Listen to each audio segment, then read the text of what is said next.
a dat Dumnezeu și anul ăsta ceva fructe. Și sper să ajungem cu toții în toamnă să le recoltăm sau în vară și să le mâncăm cu plăcere. Mai ales dacă facem grădinării bio, adică cel puțin acolo în spațiu curții, în spațiu de lângă casa noastră, încercăm pe cât posibil să avem grijă de această creație, așa cum a lăsat-o Dumnezeu pe acest pământ. Și cred că este foarte important acest aspect. În schimb, în grădinăritul acesta mai natural, dacă am putea spune, față de ceea ce ne este prezentat, trebuie să avem un atu. Și atu este reprezentat de înțelegerea fiecărei plante și fiecărui pom pe care îl avem în grădina noastră. Dacă noi nu mergem și nu observăm, nu ne uităm la plante și nu vedem că poate avem un atac de afide sau poate avem un atac al unei rugine sau un vărsat sau ceva de acest gen, noi nu știm cum să luăm atitudine. Și sunt foarte multe lucruri pe care trebuie să ținem cont, dar mai ales este foarte important să înțelegem tot ciclul acesta vegetativ încă din startul acesta, adică încă din primele semne ale primăverii, atunci când solul se încălzește și plantele noastre pleacă în vegetație. Bineînțeles, pomii sunt primii care fac acest lucru și este foarte important încă din acel moment să începem să aplicăm toate aceste metode naturale, pentru că ele se leagă, au un ciclu normal și un curs natural. Degeaba venim noi și dăm cu un acaricid, folosim o substanță, o soluție preparată în curtea noastră pe bază de zahăr, prin care imobilizăm acei păianjeni și le facem rău, dacă avem furnica ce vine și consumă zaharurile de pe suprafața plantei, făcând mai mult rău. Degeaba venim și combatem afida din pom, dacă la fel nu facem o barieră contra furnicilor încă dinaintea înmuguririi pomilor, pentru că aici sunt toate aceste probleme. Adică ceea ce vreau să spun este că noi trebuie să urmărim tot timpul ce se întâmplă în grădina noastră, semnele plantelor, pentru că așa cum suntem și noi oamenii, atunci când tindem să suferim, să ne îmbolnăvim de ceva, avem niște semne. Așa sunt semnele și plantelor. Și de aceea este important să știm să lucrăm în grădina de legume, dar și în grădina unde avem pomi. Așa cum bine știți, eu încurajez pe cât posibil pe acest canal grădinăritul bio în jurul casei, în grădinile mici, acolo unde mergem și ne petrecem o parte din timpul nostru liber cu familia, cu animalele de companie, loc în care eu nu aș sfătui pe nimeni să folosească substanțe chimice pentru că își otrăvesc mediul înconjurător, mediul în care ei locuiesc și dacă mănânc o măr sau o prună sau ceva anume, măcar să-l mănânc sănătos. Iar dacă se întâmplă să pierd cultura, asta este, așa a vrut Dumnezeu, nu este nicio diferență dacă eu vin și stropesc în grădină până îmi vine rău sau mă duc în piață și cumpăr. Același lucru, ba din contră, s-ar putea ca ale mele, dacă nu știu cum să stropesc corect și ce să fac, să fie mult mai toxice decât cele din piață și cele din piață să fie mult mai toxice decât cele din marketurile mari, unde totuși există niște standarde de calitate. Sunt periculoase, dar nu chiar atât de periculoase. V-am plictisit destul. În materialul de azi vreau să discutăm despre o insectă, doamna furnică, ce nu este catalogată drept un dăunător în grădina noastră, dar care ne face foarte multe probleme. Fie că vorbim despre grădina de legume, fie că vorbim despre pomii noștri fructiferi, sau fie că vorbim despre curtea și casa noastră, furnicile fac un adevărat dezastru. Sunteți de acord cu mine? Sunt sigur că da. Haideți să începem cu casa noastră. Am văzut case întregi, bineînțeles din lemn, decimate, mâncate de furnici. Cândva, la casa pe care am renovat-o a părinților mei, și eu am întâmpinat aceeași problemă. Părți întregi de lemn decimate de furnici. Da? Deci putem spune că furnica distruge casele oamenilor. Da? În regulă. În ceea ce privesc pomii fructiferi, v-am spus de nenumărate rânduri și revin de fiecare dată, sunt cele care duc ouă ale afidelor în coronament, înainte ca pomul să mugurească, sau cel puțin în acel moment. Ele știu dinainte unde anume să amplaseze oul acela, pentru că acolo va da un lăstar tânăr și va crea o colonie din aceste afide, astfel încât acestea să înțepe țesutul, furnicile să se hrănească cu secrețiile pe bază de glucide făcute de acestea și după aceea ele să reia ciclu, să meargă din pom, din coronament, să ducă acele ouă în mușuroiul lor, să aibă grijă peste ei, toamnă de ele și după aceea să reia ciclu primăvara. Și nu numai în pomi, cât și în celelalte plante din grădina noastră. Mă scuzați. Și pentru a scăpa de această problemă cu furnicile care pleacă și duc aceste ouă în coronament, primul lucru pe care îl putem face bio, sănătos, dar cu un randament extraordinar, este să facem acea barieră împotriva furnicilor, despre care am discutat de atâtea ori, am prezentat-o într-un mod cât mai clar posibil pentru a înțelege toată lumea și care face adevărate minuni și ne scapă de prima invazie a acestor afide. Haideți să iau puțin camera să vă exemplific, după care trecem la celelalte metode de combat. Și observăm aici o barieră contra furnicilor făcută cu o folie tampon între banda izolatoare și un strat foarte mic de lipici, de șoareci, de grosimea acestei cozi a fructului, astfel încât acel lipici să nu ajungă pe tulpina pomului. Și rezultatul se vede. Și astfel putem rezolva prima problemă a acestor furnici care ne fac numai bătăi de cap atunci când vorbim despre pomii fructiferi. Aceste afide sunt niște dăunători foarte puternici care vin și privează pomul de lăsare tineri, de regenerare, de creșterile noi, efectiv sufocă pomul, pentru că în frunză au loc toate procesele acestea fizice. Dar ce ne facem cu furnicile care sunt pe sol sau în casa noastră sau lângă casa noastră sau ies pe la diferite ziduri, prin diferite colțuri și fac numai și numai dezastru. Pentru că de fapt și de drept aici este problema.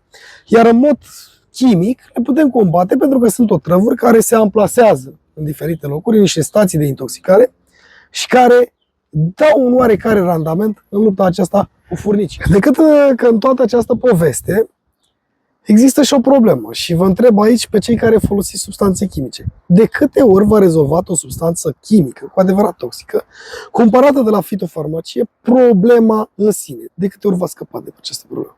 Vă spun eu, niciodată. A tratat cauza, dar efectele pe termen lung nu au fost înlăturate, nu au fost îndepărtate. Iar din această cauză, țin să vă menționez că există cu totul alte soluții care pot să facă diferența atunci când discutăm despre aceste furnici. Introducerea cam mare, dar astăzi o să vă prezint o soluție pe bază de borax care vă poate scăpa de anumite probleme pe care le creează aceste furnici. Și pentru a o prepara, avem nevoie de următoarele ingrediente. Și primul lucru de care avem nevoie pentru a pregăti această substanță, această soluție, este boraxul. Tetraborat sau pentrahidrat de bor, în cantitate de 80 de grame, pe care o voi pune în această sticlă. După ce am făcut acest lucru, da, avem 90 de grame, 10 grame sticla, urmează să adăugăm apă. Apă caldă. Cât de caldă? Cel puțin 35 de grade să aibă, pentru că acesta este punctul de dizolvare al boraxului. După care punem dopul, închidem bine și începem să agităm până când acest borax se va dizolva în totalitate. După ce ați făcut asta, tot ceea ce mai aveți nevoie este zahăr. Nici mai mult, nici mai puțin, de 150 de grame până în 200 de grame de zahăr, maxim, pentru 1 litru de soluție. Orice zahăr, de la orice producător, este bun.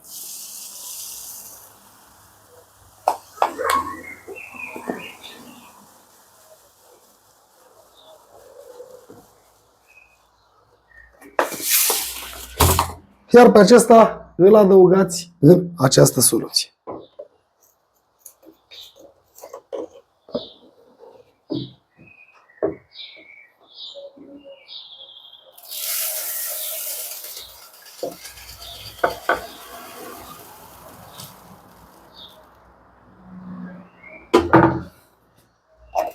Și începeți din nou să amestecați și să agitați până zahărul se va dizolva. Am reușit să dizolv tot zahărul.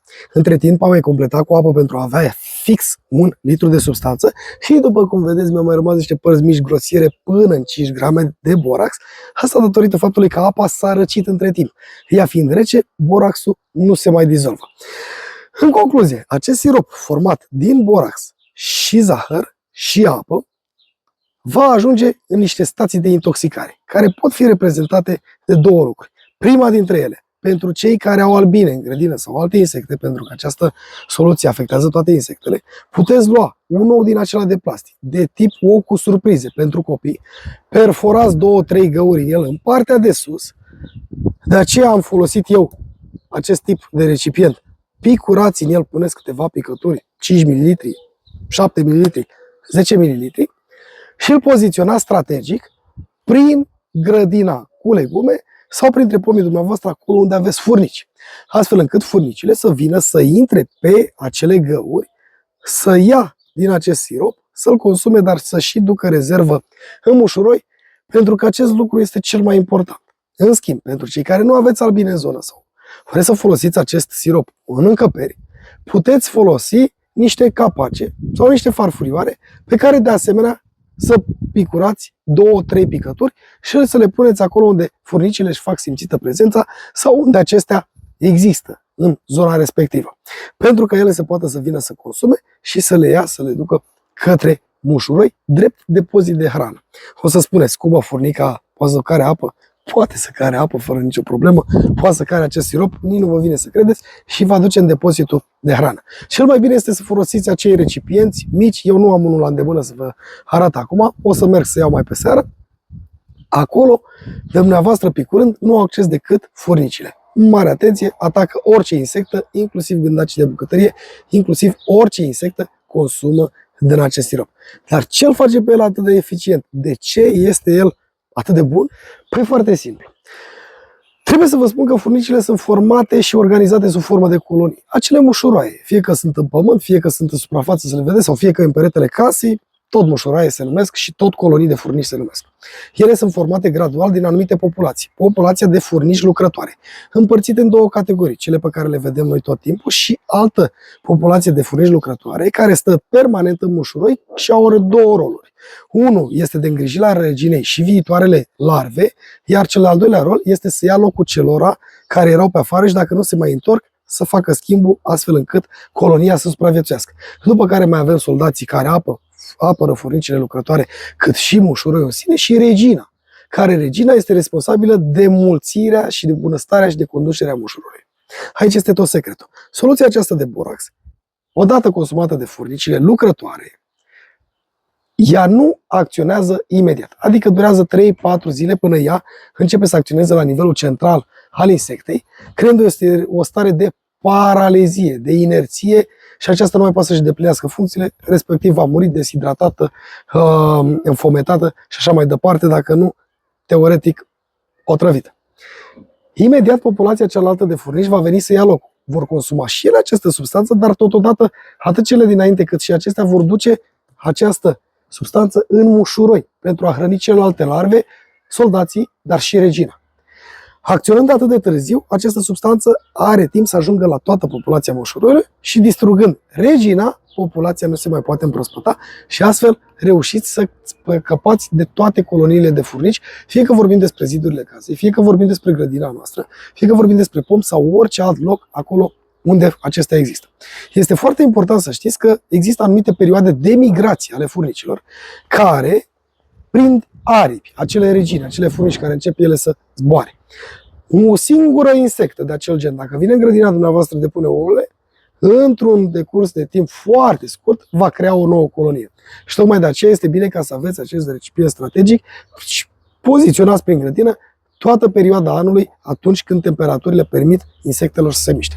Pentru că minunea nu se va întâmpla peste noapte. Durează foarte mult timp până această soluție își va face efectul.